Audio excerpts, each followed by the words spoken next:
Hello and welcome back to Rage Gaming and very soon Season 3. Now if you like me and maining Necromancer, you're going to want to know what build you should be running to level as fast as possible.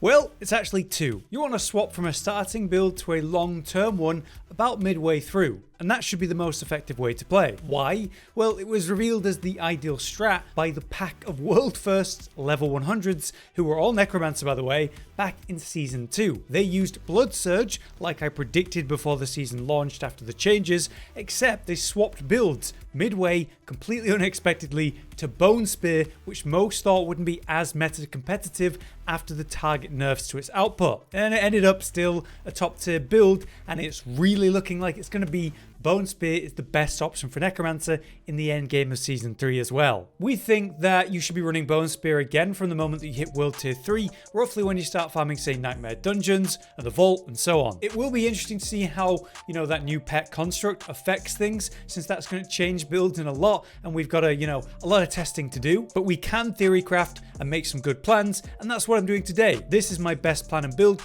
for leveling to 100 as fast as possible as Necromancer. To kick things off then, I've got nothing on my bars because I'm about to show you the Blood Surge leveling build. This is what I'm going to use to power to level 40 plus and then get straight into World Tier 3 with. Like I said, that's exactly what the world first levelers did. They swapped to Bone Spear once they kind of had enough talents and Paragon points shortly after. You might be wondering why Blood Surge and not Bone Spear the whole way. Well, it's because Blood Surge requires next to nothing to work extremely effectively. And while Overpower was slightly nerfed in Season 3, it's still going to be very strong in this context once again. And Blood Surge doesn't rely on anything unique or special, it just gets paranormal Blood Surge, guaranteeing its overpowers after a certain amount of blood surges. So it just works, and it works in AoE with no setup required. There's only really one or two aspects that are going to really help, and you can get it all from the codex. So with that explained, let's now cover the skill tree and the order we're going to level. Before we do the skill tree, I just want to reference the fact that you'll be starting with Raised Skeleton, which just works as an extra button on your bar and a bit of power. We'll actually be using them because by the time that we're ready to,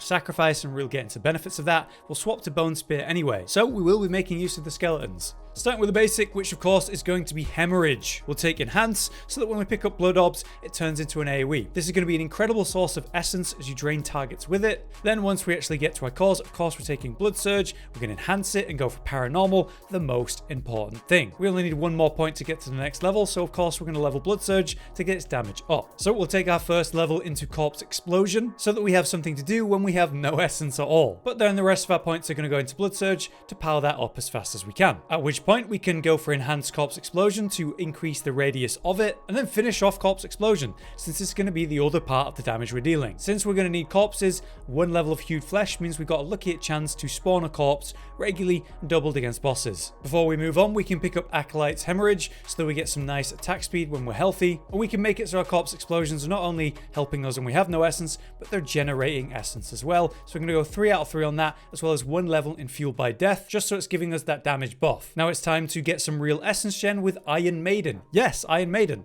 It was buffed in Season 3 to give us a little bit more reflect damage, but we don't really care about that. What we care about is the enhancement that means it no longer costs essence to use, and instead it generates essence based on targets cursed. So you regularly apply it, you get your essence back, you spam your blood surges. And with Iron Maiden and also Grim Harvest, we should be able to deal with our essence problems pretty well. So 1 point in Unliving Energy for 3 out of 3 and imperfectly balanced, meaning our blood surge is going to cost more essence but deal way more damage. Then we have our next skill, which is going to be Corpse Tendrils, which we're going to enhance and of course go for Blighted, so that we're generating lots of blood orbs to heal and get the perks of. By now we're just 3 points away from Rathma's Vigor, so we're going to slot in Amplify damage so that those that were cursing with Iron Maiden are going to increase the damage we're dealing to them. That's the perfect number to bring us to our key passive, Rathma's Vigor. So by being healthy for 12 seconds, we get that guaranteed overpower. And we reduce that timer by picking up blood orbs, which is why we want Blighted so badly, even though the Vulnerable by Plague is so nice. Next, we can finally actually take all of our passives. So we're going to get 1 point into Gruesome Mending for the extra healing, 3 in Coalesced Blood because this is really good. While healthy we get more damage, 3 out of 3 in Tides of Blood, increasing our overpower damage from our blood skills, doubled when we're healthy. And with that in mind, we'll get a bit of Drained Vitality to help get some extra health and Fortify to keep the healthy effect. And now it's just topping things off. We can go ahead and get 3 out of 3 in Fueled by Death. We can pick 3 out of 3 in Inspiring Leader for the attack speed. And at this point, we're probably going to be swapping to Bone Spear, but for the final points, you can take Death's Embrace. We can take 1 point in Transmutation just so that it's got a chance to spawn Blood Orbs, and finish off Gruesome Mending for the max healing. It's very likely though, while you're doing this leveling, that you'll swap to Bone Spear once you're hitting tier 3, whatever that turns out for you. Now then, on the way, you're going to be wondering about the Book of the Dead, which is pretty straightforward. We just go for Reapers since they spawn some corpses for some extra corpse explosions, or summoning and buffing skeletons. We definitely want Skeletal Mages on cold, because they're going to provide us with a little bit more essence gen. Again, we're going to be very starved, just spamming the surges, and we're going to sacrifice the Golem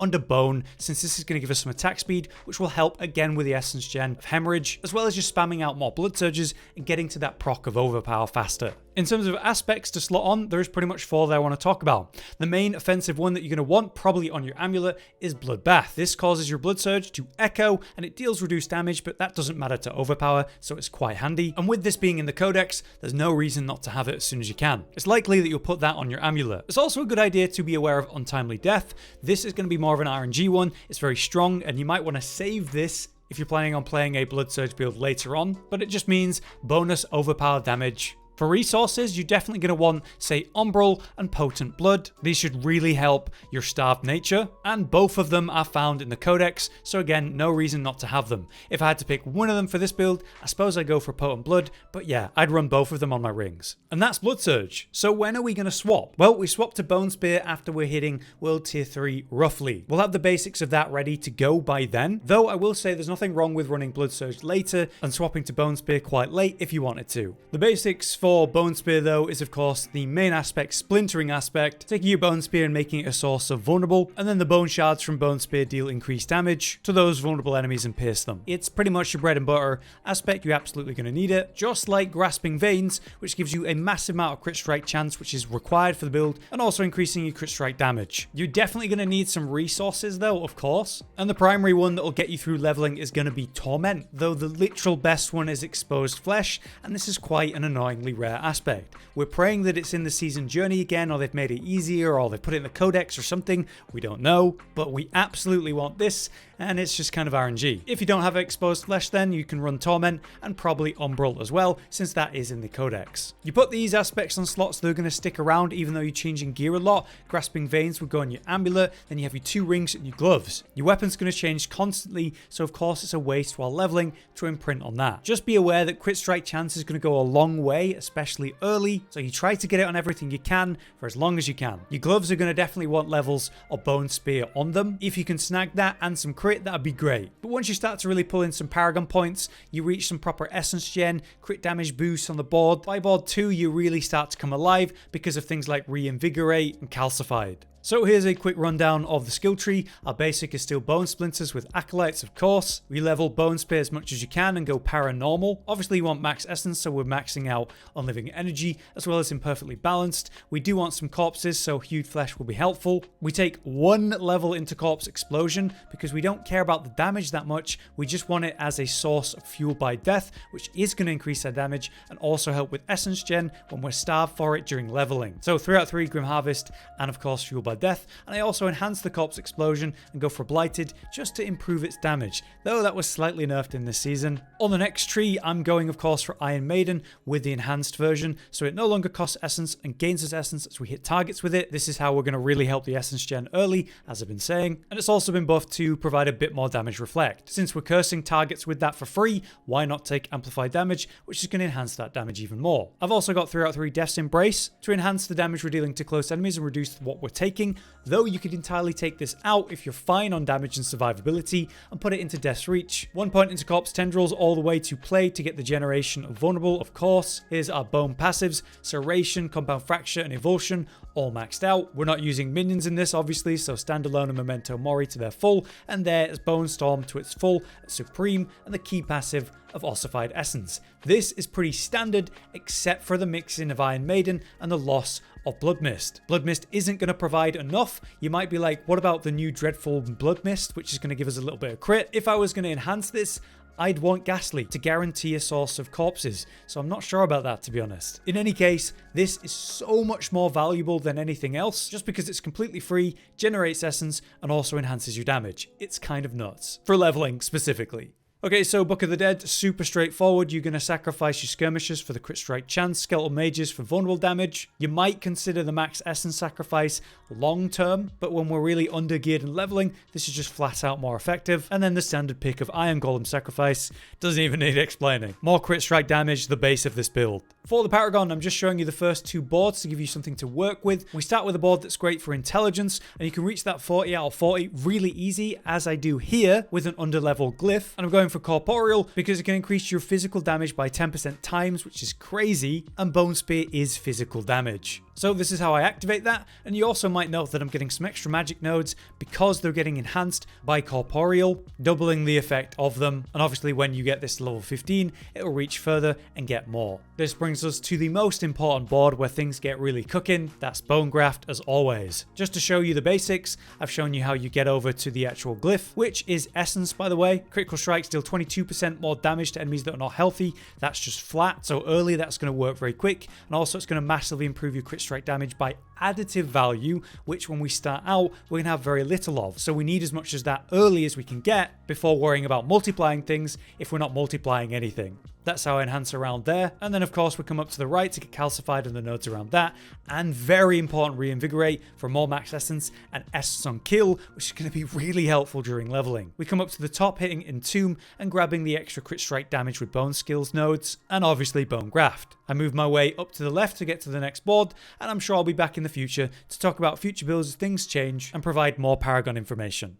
Okay, so by this point, you're definitely going to be wondering about the Construct. This is an awkward one to tell you about when we're doing 2 different builds you're going to run at different times, but there's quite a lot of universal perks to it, so I wouldn't worry too much. In short though, you're going to get this Construct Companion that will slot in 2 Governing Stones, essentially abilities for that Construct, and then you'll have 6 Tuning Stones to slot in there. Each Governing Stone gets enhanced by 3 of these tuners then, and they're modifying how the Governing Stone actually works, and that's the most important part. How far you go with this during early leveling, say pre-Bone Spear, is up to you, but I'm probably going to be picking 2 offensive options with relevant supports. So here's some simple suggestions that I really like the look of for both builds. For offensive options, I like the look of Slash, Tempest, and Gyrate. Slash will pummel the enemies in front of the Construct, dealing damage. The range and cone shape of that is going to be interesting, and that will maybe change the value of that, but it does seem like a simple and effective way to apply some damage with the Construct, and when that's modified by the Tuning Stones, that's where it really matters. On the other hand, you might run Gyrate. That has the Construct whirl around to deal damage to surrounding enemies, and so that might be more reliable than Slash. We're going to have to see